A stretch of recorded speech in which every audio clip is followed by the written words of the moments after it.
Hello, everyone. My name is Chris Garis. I'm with the Transporter Room. Today, I am going to do a review with my friend Allison again. And this review is going to be of Enterprise Season 1, Episode 3, even though it's technically the second one, but it's called 3 because Broken Bow is a two-parter. Um, and this episode is Fight or Flight. It was aired originally on October 3rd, 2001, directed by Alan Croker. Let's see here. What was I doing on October 3rd, 2001? I was working. Let's just be honest. I was still at work.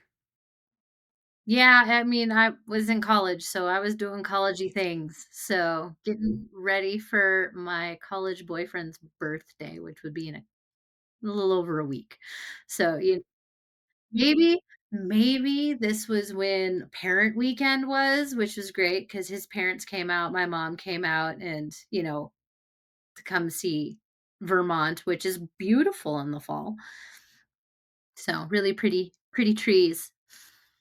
That's one area of the country I have not been to still is I have not been that far up on the East Coast. Mine's the South. I've been to Florida, but I haven't been to the South. Hmm. So you've never been to Texas then, Oh, have I've you? been to Texas, but I Texas is Texas. I'm from North Dakota. Texas is Texas. Like, that's a whole Okay. thing. Just making sure, We can all you talk about how to raise and herd cattle later, but know. 'cause we all have our opinions about such things, but yeah. Mhm. So, yeah, Oh no, my definitely been to god. Texas a number of times, but no, I Okay. have not been to the South. Well, it's not too bad down here. I mean, it can be a little crazy, but overall, it's not too bad. Um, and so, okay, so this episode is called Fight or Flight. It was set about approximately about 2 weeks after the events of Broken Bow, which took place approximately on May 2151. Fight or Flight finds the Enterprise crew still finding their footing as they explore deep space. The episode focuses on Hoshi Sato's personal growth, their crew's inexperience, and Captain Archer's determination to make a difference in the galaxy, culminating in their first encounter with a hostile alien species and a derelict ship. That's the synopsis. That's the overview of this one. That is Um, very succinct. That is exactly what happens in this episode. A lot of those, like, little descriptions are so vague, you're like, "I don't know what's gonna happen." But as soon as this episode starts, when we have Hoshi in medbay looking at Sluggo, I'm like, "Oh, it's the Hoshi episode with the slug." Like, of course it's the episode, and I'm always surprised that it is the 2nd or 3rd episode. Like, right off the bat, we get a Hoshi episode. I'm like, I was not anticipating that, even though I've watched the series a number of times, but it always surprised me every time. And I laugh every time they call it Sluggo because I just think of Sluggo Cola and the Ferengi. So every oh, time I'm like, "Oh, it's the slimiest okay. around." I So would love to talk to I don't know anybody on the behind the scenes. I'd love to find somebody behind the scenes. if they did that on purpose, Yes, to know if they did if it was they named it Sluggo because of Sluggo Cola. I mean, hey, you never know.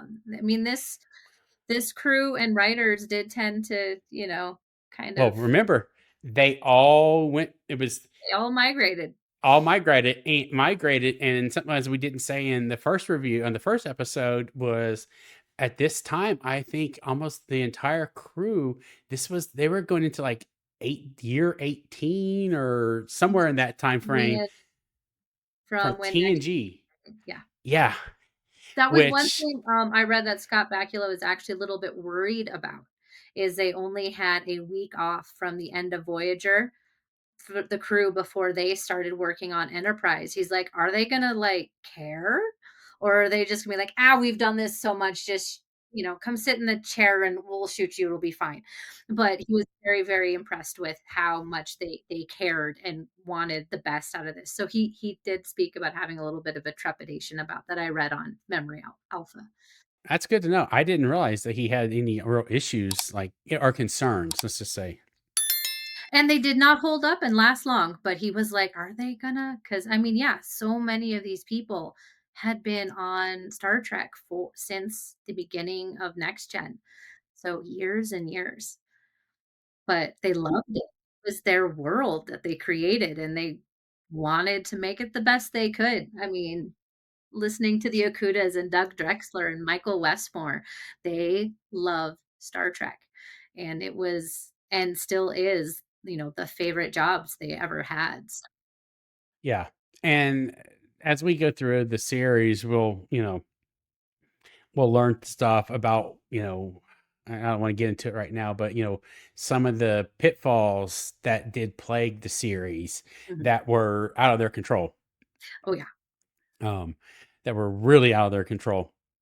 And Well, it's yeah, kind 'cause of it this was a was shame. the first Star Trek that wasn't, uh, It was not syndicated, syndicated. and so the, uh, the, the network actually had call over what was happening, Yeah. and they were not used to that at all. No.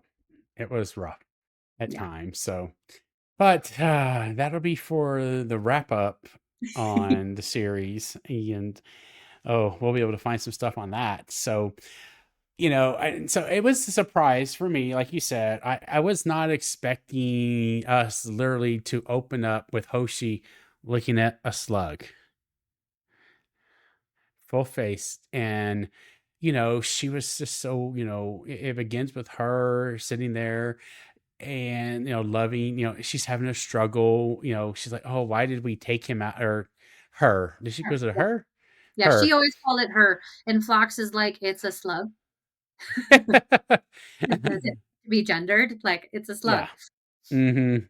And so, and so she's like, "Well, we shouldn't have taken it out of its environment and because it's new," which is she's obviously referencing basically herself. Yep, and so exactly, Phlox is like, "I can go in on this conversation, I know what you're talking about." And so, use the slug as a vehicle for the conversation she wants to have, but she's also scared to have. Is we all do it. We're like, we're gonna anthropomorphize this little animal here, or slug, invertebrate, and, like, I can relate to this, and I can explain, what I am feeling through what this is. I mean, it's interesting she picked a slug, but it is what she had on hand, I guess. Yeah, was what they found on the wherever the planet they picked it up on. And that's so and that's what this episode is really mainly dealing with Hoshi's struggles, because she's visibly homesick. She is uncomfortable in space. And the She's stars always have to go the right way for her to sleep.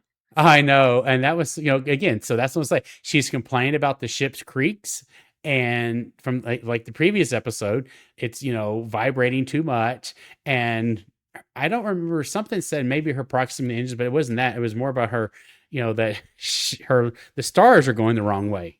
Yes, because her previous cruise, she was on the other side of the ship, and so now she can't sleep. And I love Archer in this scene and Hoshi because she has her problem. She's already fixed her problem, but she just needs the captain to say yes.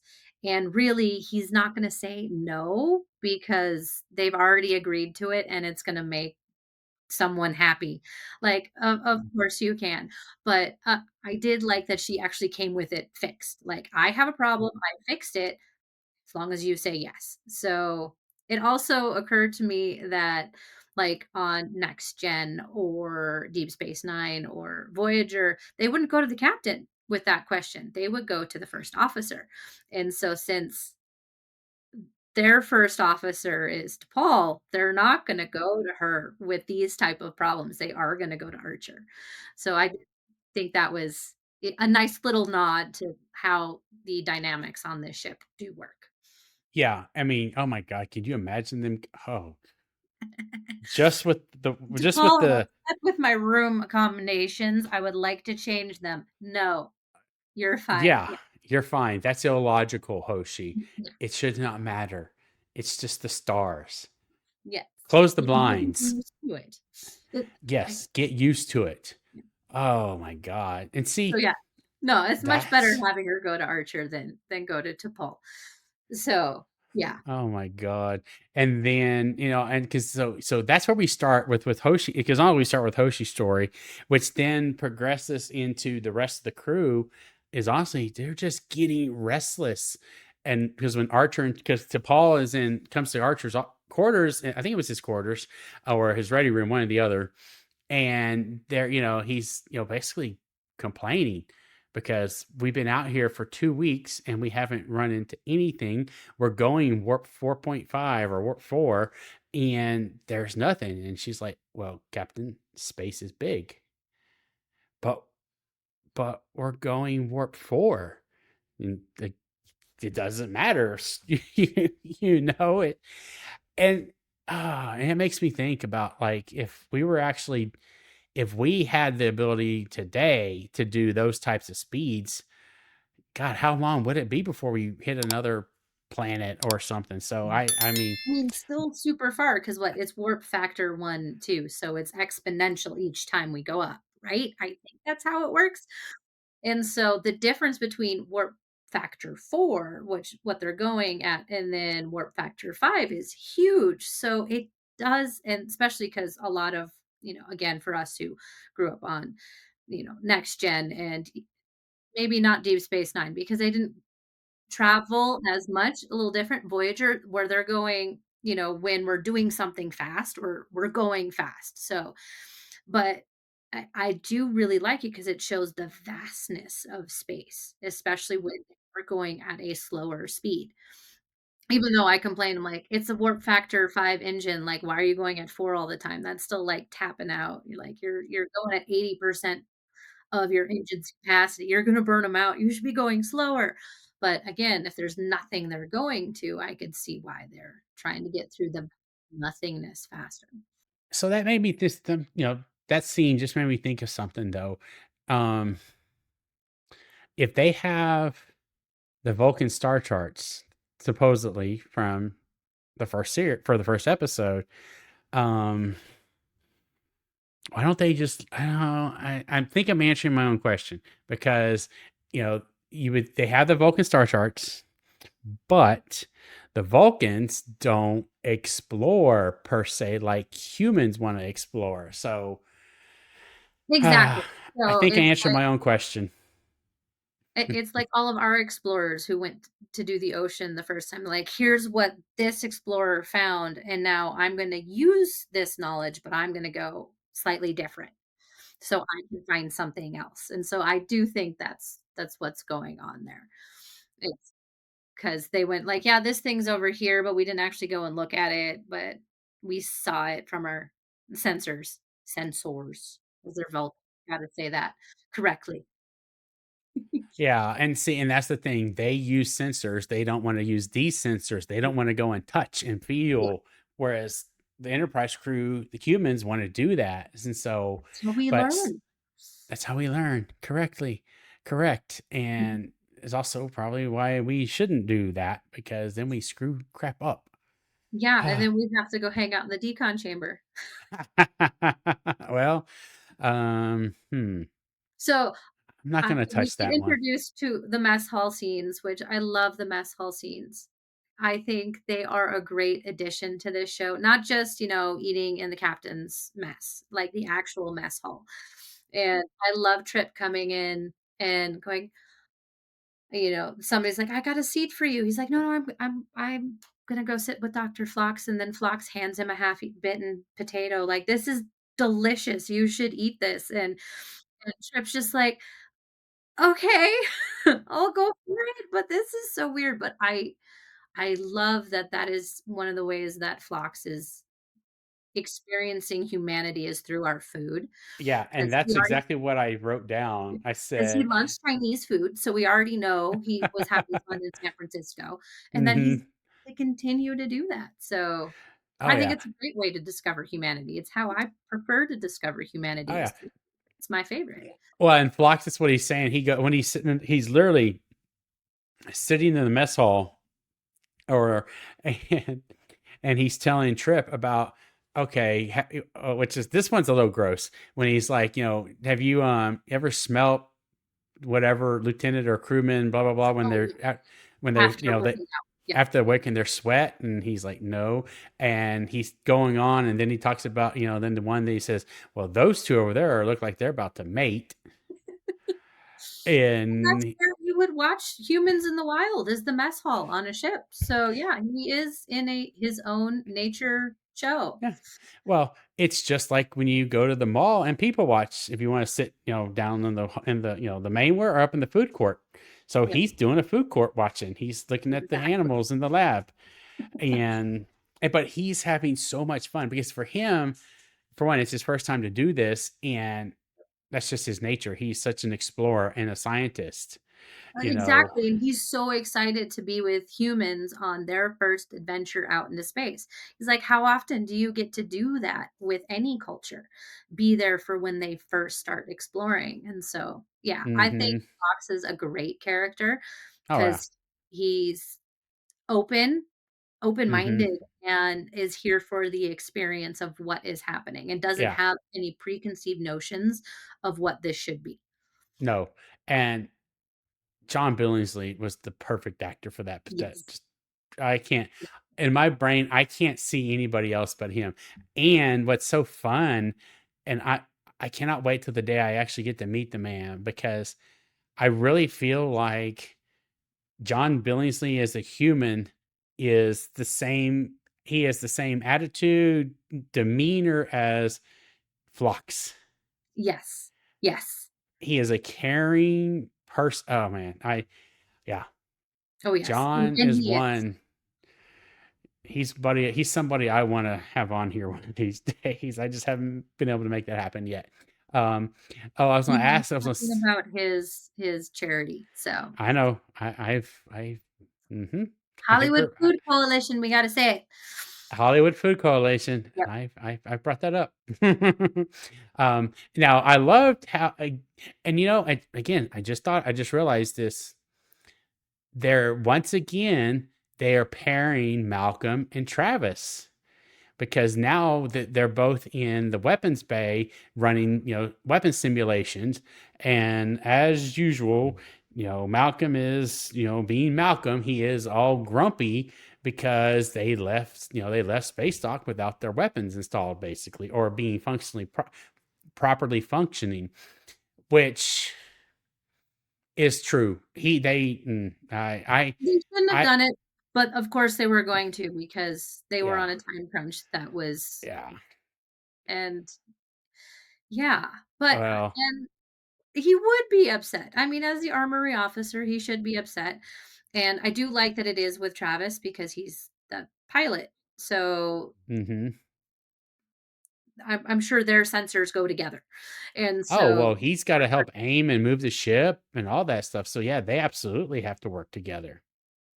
oh, yeah. And I mean, yes, I do agree with that. I just, again, because now that's twice they've had those two together, and it's kind of in a reverse. This time it's a little reverse because in Broken Bow, Malcolm's sitting there looking at the, women dancing and Butterfly dancers, the yes. butterfly dancers, and Malcolm and and Travis is like, okay, let's go. And now this go around, he's actually explaining to him, the weapons. But again, Travis actually does, for being such a young one and a boomer, he does make a point to Malcolm about, well, in all the years that my parents have been, out doing this, we haven't really had run into trouble like that. But that was a really good scene because they are both giving valid points, because Travis is talking about, well, we've been out here a lot longer and not had issues per se. But Malcolm's like, but you've not been out this far. Yes, or with this exact intention in mind, where, Travis has grown up on on a freighter pretty much moving cargo from one to the next, and so you would think that they would definitely be armed because we all know what happens to ships that hold stuff, pirates, age old story here. Um, but also, again, with the vastness of space and how slow the vehicles are at this time, you would probably not cross paths as frequently too. So, yeah, and in the show, space is changing. They're going faster, they're going further, they're going to more inhabited spaces and not just colonies that Earth has inhabited. Yeah. And then and agreed. And and now, and of course, then a few minutes later, Captain Archer comes in, and he's like, "How's it going?" And of course, Malcolm had to say, "Well, I wish we hadn't left before we were tested," and all this other stuff. And basically says, Malcolm, do you want to go shoot your weapons? I mean, it's really what it comes down to. Yes, I do. And he's I like, want to know what they yes, do in real life. yes, exactly. And so they take the time to let him go fire off a few torpedoes, which don't work. And, the test Just fails. barely. Yeah, just barely, until the one comes back at the Enterprise, and he's like, Malcolm, How and has come? to How come? self-destruct it. Oh yeah. Oh man. And then, I'm surprised in a way, the way they did for this episode, that they chose the first thing they run into is a derelict ship. A derelict ship with bodies Dead. being harvested for fluids. Yes, it Yeah. is. And again, because that was not something we normally would get in Star Trek. Again, so that really feels like the times, of just, we're trying something new. And also, it is something we did as humans, like, maybe not to other humans, but, to bears, to sharks, to whales. Like we harvest things. And that's what Dr. Phlox does. He uses, other animals or creatures for their bodily fluid for health purposes. So it is getting it is interesting to see the other side of that where it's used in a violent manner and not caring about the lives that are being taken for Hmm. materials. Well, and as you remember, once again, we have headbutting between Archer and T'Pol about, do you scan the vessel? That might be considered intrusive. Do you board the vessel? They're not responding. And, I'm sitting here trying to think though, how would I do if I was in his shoes? How would I respond to that? I don't know if I would just board a ship that has not responded. Especially one that, I mean, this one is showing damage. So, and it is venting gases in space. So it does look in distress, but yeah, if it wasn't in distress, no, I would just leave it. But, with distress as humans, we tend to want to help other creatures in distress. So he is definitely doing the human thing.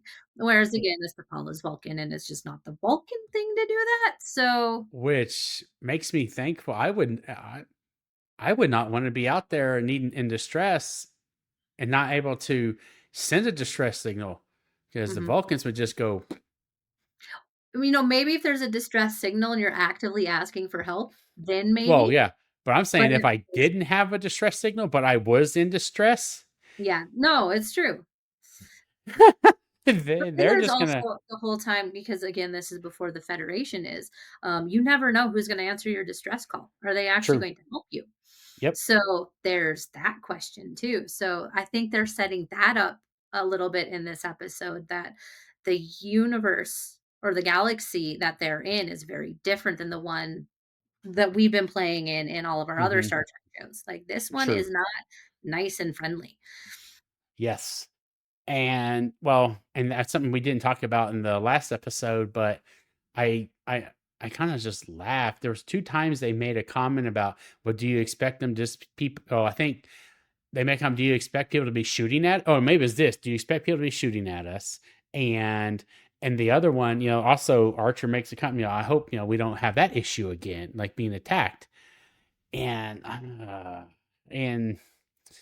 I think it's later on in the series. I know it's later on in the series. It wasn't this episode. They talk about, because that's actually brought up. One of the Archer brings that up and asks to Paul or somebody about, was it like this when Vulcan started? And she says no, because people weren't traveling out there like that. And so, but so anyway, so The lines Archer.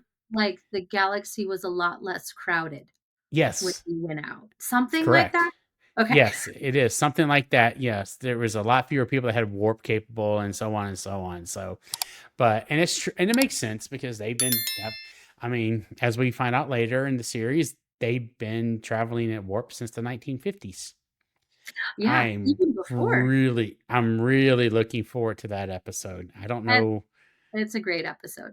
I don't know if that's I don't know if that's a you and me episode. I'm gonna have to look now, but anyway, that's a great episode. I love that one when we get there. But again, so Archer decides his lets his humanity take over and decides to go ahead and board the ship Oh, because he's T'Pol true. had a great line around that time, "If you insist on your curiosity dictating your actions." I think I loved that line. I'm like, "Yes, it's true, humans do. Our We do curiosity is going to dictate our actions." So, I 100%. loved that. hmm And so they do all that. Of course, now, if I remember correctly, he is basically almost having to almost order and even still beg Hoshi to go Yep. because she doesn't like the EV suits. She doesn't want to leave the ship. She, at this point, is ready to go home, or almost ready to go home. But yeah, he took a It lot was of her convincing to fearless get her to go. ready to go home. She's like, "Nope, nope, I'm bugging out." Yeah. Yeah. That's Um, terrifying. I mean, what they find on that ship is terrifying, and it was very well done by the crew. I mean, the makeup jobs and the lighting, it was creepy and horrible that, she walked in on. And, I know she talks a lot in the episode about how she screamed when she saw that. I'm like, that is a completely normal reaction. yeah, I don't know why she felt so Whether bad you're about it. scared or I mean, being scared is a normal human reaction. Being startled by dead bodies hanging from the walls and ceiling, Yeah, yeah, no, that's well worth a scream and nothing to be. 100%. 100%. Yeah. And so she really shouldn't have been, upset with herself about that. I mean, as we learn in TOS, it actually saves Chekhov. That's right. Uh, Yes. Having a good dose of fear saved Chekhov from getting yes, it, super old. yes, it did. And so, uh, hey, and I can't believe I just watched that episode not too long ago. So I actually remembered that. Um, so so now, okay. So finally they get back on the ship after finding the bodies, and I do remember basically to Paul convinces Archer to do nothing and leave them. And the whole time, I think that discussion was in basically when they're changing out of their EV suits, and it's just eating at him. I mean, it's just hitting to him so much, but he He gets agrees really to leave. petulant about it, like during that dinner scene. Like he Yeah, just I'm like, ah. I'm like, okay. And yeah, then finally, yeah, completely that's where I was petulant. going with that. Yeah, he is so. I'm gonna be honest. He's pissed off. He is so pissed off, and he basic. I mean, and I like what he did. I really. I mean, it was rough, but when he sits there, I kind of felt bad for Trip because he kind of did attack Trip, and I don't think Trip had done anything to honestly, agree to be attacked. But he's like, if it was humans, would you have left them? And if it was Vulcans, would you have? Well, and yeah, and he has a gut check, and he decides we're going back. Yeah, T'Pol says something, he goes, "You know what? No, this is what I want to do. This is what we're gonna do. So we're gonna go back and we're gonna figure it out." And so I love. And then of course we go back to Hoshi and how she does not want to go back to the ship. And I love that there's the little thing. I was in my class, my graduating class at the academy. I'm like, so is Julian. Julian Bashir, Dr. Bashir was second in his class as well. So he and Julian were both second in their classes. I'm like, yes. Any like little thing, I'm like, hey, that's from Deep Space Nine. Let's check that box. So I'm gonna see if I can find any little. So far I managed to do it in the previous episode. In this one, I'm like, hey, I can tie those 2 things to Deep Space Nine, so I think that's pretty funny. Oh my god. Hey, find it We anywhere all you have can. favorites.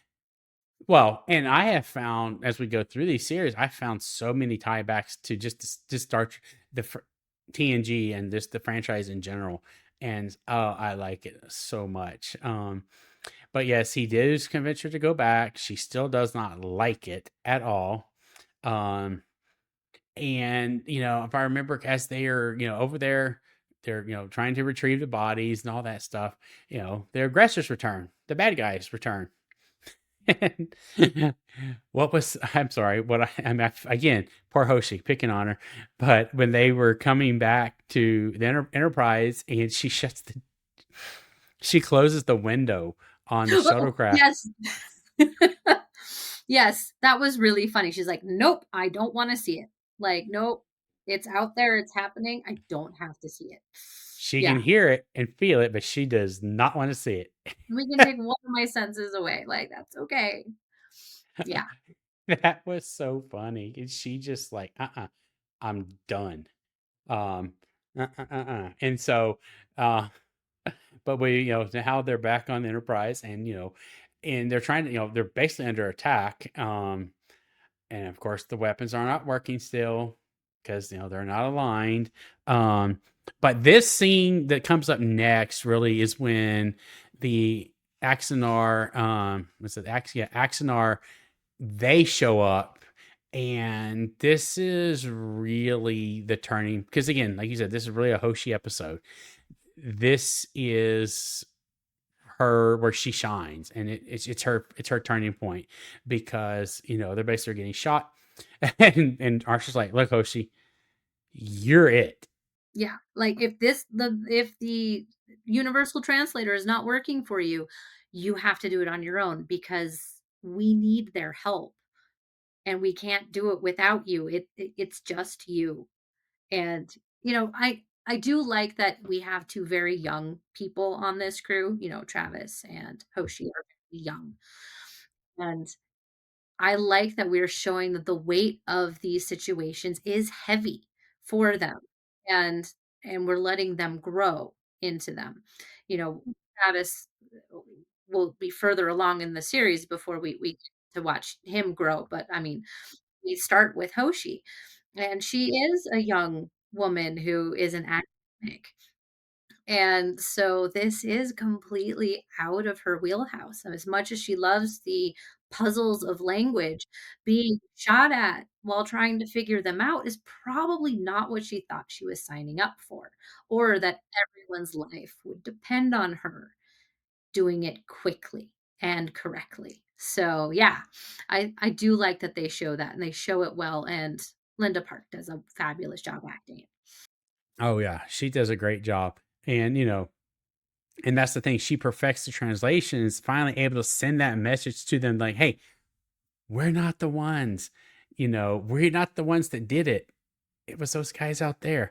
And of course, as goes with all shows, especially sci-fi, the Axanar, they finally start helping attack the other ship, and Malcolm finally gets his weapons aligned, which I still question the torpedoes. I'm like, ooh, those are not very powerful No, torpedoes. they're not. No, it's No true. photons.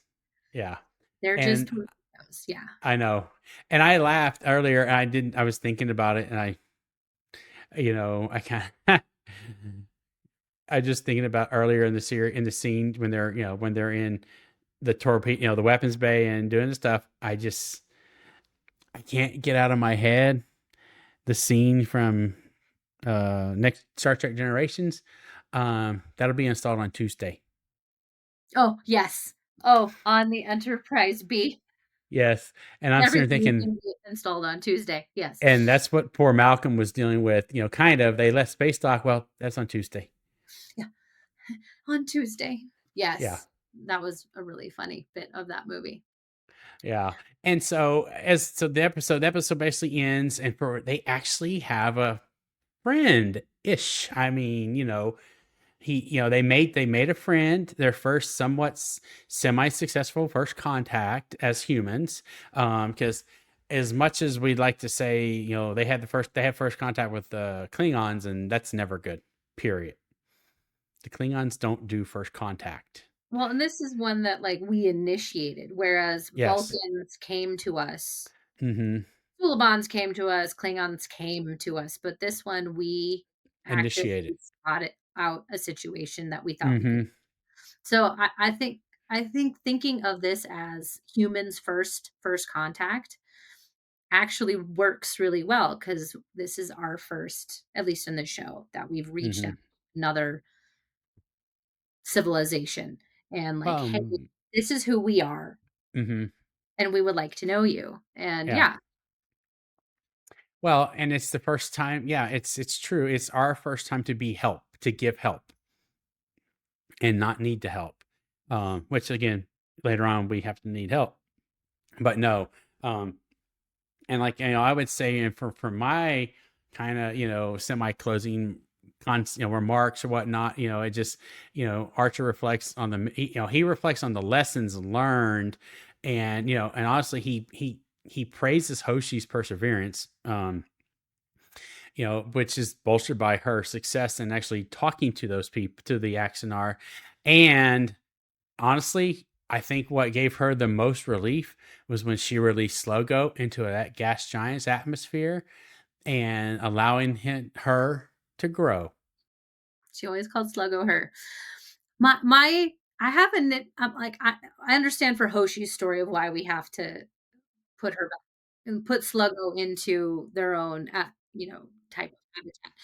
But I'm like, you can't just transplant another being onto another planet. You don't know what you're gonna do. I live in a desert, and where you introduce some new thing, I mean, there's only one slug, so it's probably fine. But when you have to be very careful when you release a new animal into a habitat because you never know how it's gonna go. So, that also kind of went for me. I'm like, oh yeah, they're still learning. This is before the Prime Directive.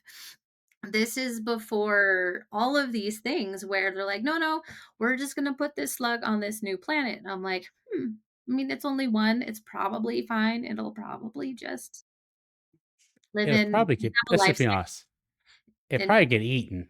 yeah, so it's not going to be like a huge, effect to the environment. But I did that. I'm like, I don't think they should really actually do that. I mean, as Hmm. I love Dr. Phlox in this one, and I'm kind of with him that they should have just fed the slug to the bat.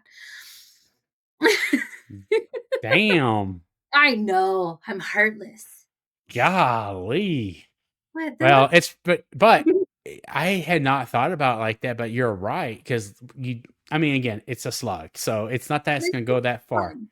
It's So, one, but I understand your concept, because you're right. Anytime look how much stuff has happened in our world today when you have species that invade where they're not supposed to be.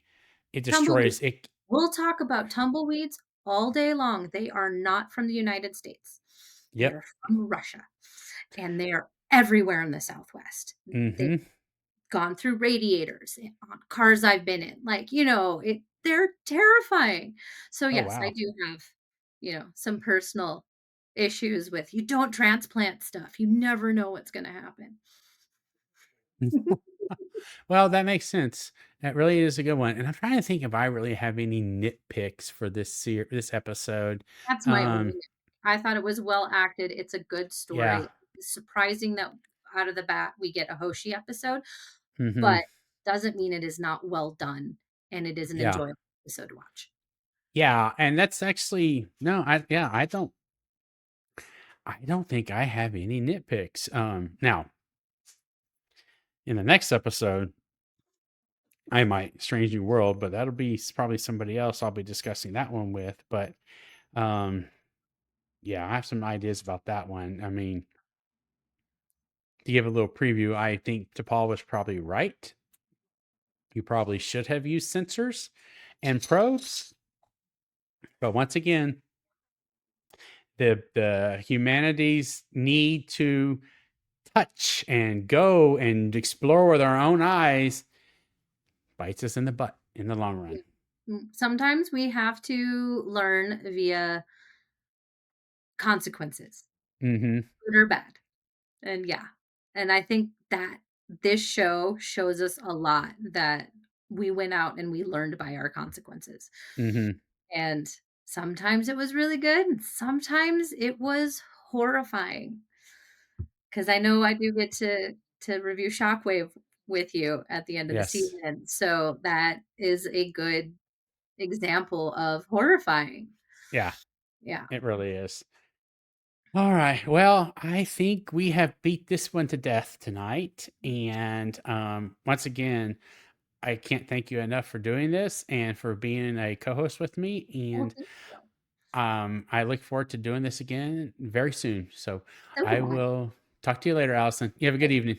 You too. Bye. Bye.